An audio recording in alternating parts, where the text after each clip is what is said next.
반갑습니다. 비트짱입니다. 10월 1일 영상 시작하도록 하겠습니다. 비트가 떨어졌음에도 제가 왜 이렇게 기분 좋은 텐션과 목소리로 말씀을 드릴 수가 있냐면, 어제자 영상을 보시게 되면 비트코인이 72K 부근에서부터 저는 하락세가 나와주게 되면 70800부터 71400까지 분할 매수를 할 거라고 말씀을 드렸었습니다. 그러고 나서 비트가 쭉 이제 하락세가 나와준 모습인 거고요. 자, 그렇기에 어제자 텔레그램을 보시게 되면 여기 구간, 제가 원했던 자리 구간에 도달을 하였고 추가적으로 매수할 생각은 없으며 반등을 기다릴 거라고 말씀을 드렸습니다. 그러니까 제가 원한 대로, 제가 생각한 매매에 대한 플랜대로 현재 흘러가고 있는 모습인 것이죠. 그러니까 저는 불안하지가 않고 오히려 웃으면서 현재 상황을 지켜보고 있는 것입니다. 그러면 이제 앞으로 차트가 어떻게 흘러갈 건지, 도대체 비트짱은 어떤 생각으로 매매를 가져가는지에 대해서 설명을 드릴 겁니다. 집중해서 따라와 주세요. 현재 비트코인 1시간 봉입니다. 제가 어제 영상에서도 텔레그램에서도 이 매물대, 여기에서부터 상승폭이 나와줬던 여기에 대한 지지 구간, 여기서 분할로 매수를 할 거라고 말씀을 드렸습니다. 실제로 이렇게 체결을 하여서 현재 71,000 단가에서 롱 포지션 평단가가 이루어져 있습니다. 지금 상황만 놓고 보면은 사실상 물려 있는 거죠. 근데 저는 애초에 이 자리를 여기에서부터 떨어질 거라고 생각을 하였고, 제 매매에 대한 방향대로 구간에서 롱을 다 잡아놨기 때문에 물렸다라고 생각을 하지 않습니다. 그냥 여기서부터 이제는 다시 반등이 나와줄 것이다 라고 보고 있는 것이죠. 이 투자를 할 때 가장 중요한 건 본인이 어떻게 진입을 할 것인가, 이 진입가를 찾는 게 가장 중요합니다. 비트가 올라갈 수도 있고 내려갈 수도 있죠. 근데 아무런 본인에 대한 기준이 없이 그냥 맹목적으로 상승 흐름이니까 여기 구간에서 롱 잡았던 사람은 전체 다 아마 청산 아니면 큰 손실이 나왔을 겁니다. 근데 저는 제가 생각한 방향대로 여기 구간을 올 때까지 기다릴 거라고 생각을 하였고, 실제로 여기서 떨어져서 롱을 잡았으니까요. 손익비가 굉장히 좋은 것이죠.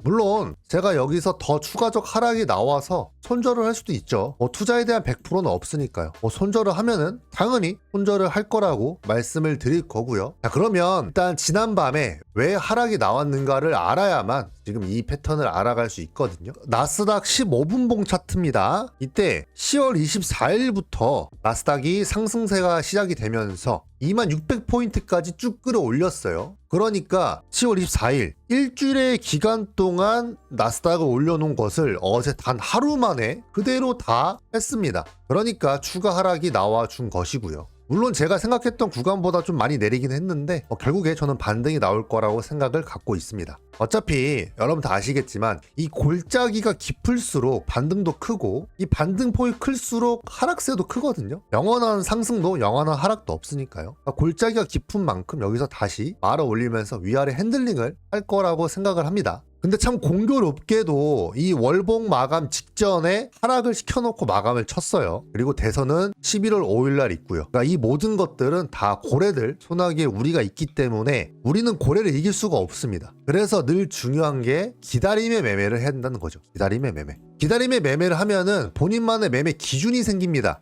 본인이 정한 이 기준이 있다라고 하면은 불안하지가 않아요. 제가 지금 비트코인이 평단가가 71K로 맞춰져 있고 여기서 69K까지 떨어졌지만 오전장 브리핑 오전 10시에 말씀드린 대로 여기 61선까지 떨어질 수 있다. 여기 구간에 맞아주면은 그때부터 반등이 나와줄 것이다. 제가 딱 생각한 흐름대로 나와주고 있는 것입니다. 그래서 결국에 이 비트코인이 여기서 61선에 4시간 봉에서 지지를 맞아줬고, 또 40분 뒤에 4시간 봉 바뀌거든요. 이렇게 횡보를 아마 할 겁니다. 횡보를 하다가 이평선이 점점 이렇게 올라오고 같이 올라올 거거든요. 그러면서 캔들이 위로 타고 올라가는 방향으로 저는 생각을 갖고 있고, 추가적으로 캔들 방향을 보면서 이평선의 방향을 보면서 본절가 일부 좀 덜어내고 다시 트레이딩을 하든지, 그거 부분은 또 실시간으로 또 말씀을 드리도록 하겠습니다. 결국에 이 시장이 흔들리고 있지만 본인만의 매매 기준만 지키고 있으면은 불안하지가 않아요.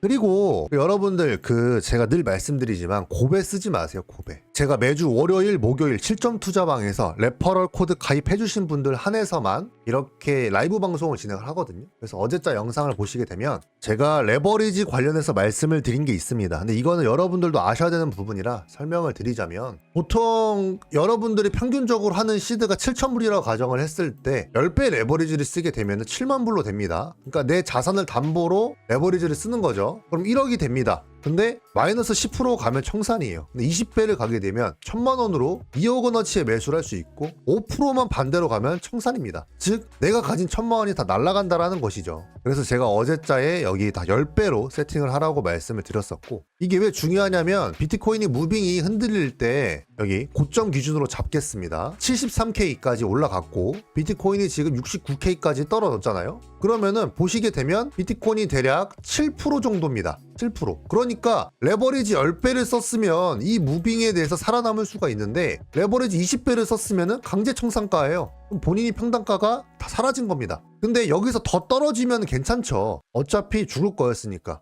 근데 여기서 다시 말아서 올리면요, 결국에 본인이 청산만 안 당하고 손절만 정확한 기준가에 잘 잡아서 하게 되면은 손절을 안 했기 때문에 다시 본전에 살아날 수도 있는 것인데, 너무 고 레버리지를 쓰는 순간부터는 돈을 잃을 수밖에 없는 구조로 바뀐다라는 것이죠. 우리는 트레이딩을 하는 거잖아요. 레버리지를 빌려서. 그러니까 이렇게 지지 구간을 따지면서 매매 포인트를 가져가는 것이고요. 이 부분을 여러분들이 꼭 이해를 하셔서 똑똑한 매매를 하셨으면 좋겠습니다. 저는 레버리지 10배 이상을 안 써요. 실배열 기준 10배 이상을 안 쓰고, 물론 뭐 단타 계정이나 뭐 그런 것들은 20배도 쓰죠. 근데 제 메인 포지션으로 가져갈 때는 딱 10배까지만 쓰면서 매매를 합니다. 자, 그래서 다시 차트 분석으로 넘어와서 본격적으로 계산을 하자면 4시간 봉은 바뀌면서 아까 말씀드린 대로 이렇게 캔들이 횡보하다가 이평선이 붙어야만 상승에 대한 가속화가 나와줄 것이고, 프레임을 좀 좁게 1시간 봉으로 보게 되면은 여기서도 지금 224일선과 그 다음에 1년선 365일선이 겹쳐지고 있어요. 1시간 봉에서도 여기 구간 일단 70400을 일단 뚫어줬다. 그러면 여기서부터 일단 70400을 올라타면은 여기 오늘 오전에 나와준 이 하락세를 얘가 견뎌준 거거든요. 1대1 비율로. 여기서부터 더 밀 수 있는 거래량이 쌓인다라는 것이죠. 지금 일단 아랫골이 달면서 정확하게 1시간 봉에서도 4시간 봉에서도 지지라인 맞고 반등이 나와주고 있기 때문에